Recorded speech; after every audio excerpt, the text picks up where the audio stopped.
Hello everyone, welcome to Engineering on Paper. In previous video we studied what the planning graphs are, and in today's video we will be learning the mutual exclusion in planning graph.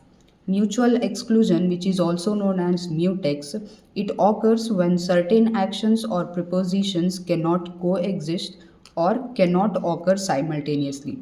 So mutex happens when two actions or prepositions cannot coexist or cannot occur simultaneously.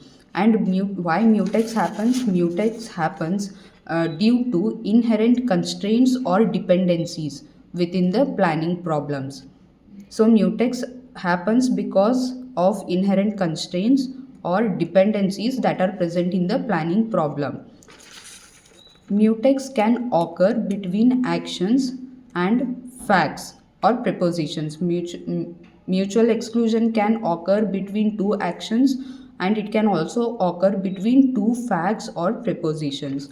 So coming to mutex conditions between actions, the first condition is inconsistent effects. What does inconsistent effect means? It means one action negates the effect of the another action. Example, if the action A is switch on the fan and if the action B is switch off the fan, both the actions cannot be done at the same time because one makes the fan on and the other makes the fan off. Here, the action A makes the fan on and the action B makes the fan off, and both these actions cannot be done at the same time.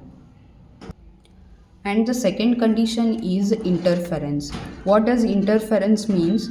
One action deletes a precondition or effect that is required by the another action. One action, it deletes the precondition which is required for another action to occur.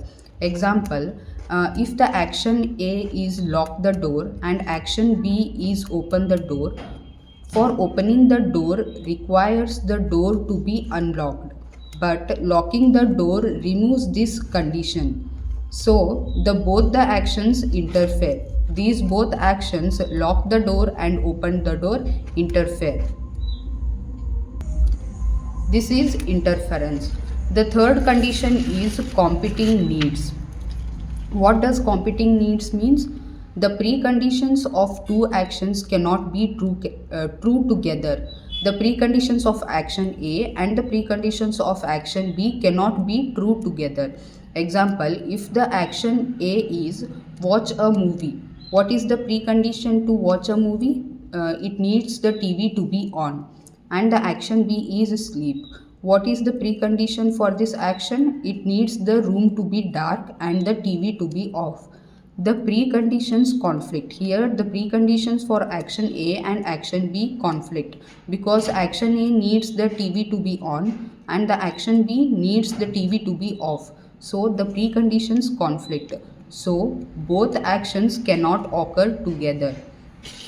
Coming to the summary of mutex between actions, two actions are mutex if their effects contradict and if they interfere with each other or if their preconditions cannot coexist at the same time. Coming to the mutex between facts, mutual exclusion can occur between two facts as well. Two facts are mutually exclusive if they cannot be true at the same time.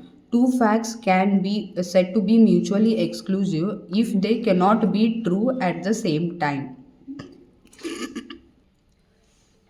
Example, you cannot be at home and at office at the same time. You cannot be at a home and at office at the same time. Coming to why mutex relationships are important. Mutex relationships are crucial for reducing the complexity of the planning problems. So mutex relationships are important to reduce the complexity of the planning problem, and they also limit the combinations of actions and states that need to be considered. So mutex relationships help to limit or reduce the combinations of actions and states that we have to consider while solving the planning problem. So this is all about Mutex relationships in planning graphs. Thank you.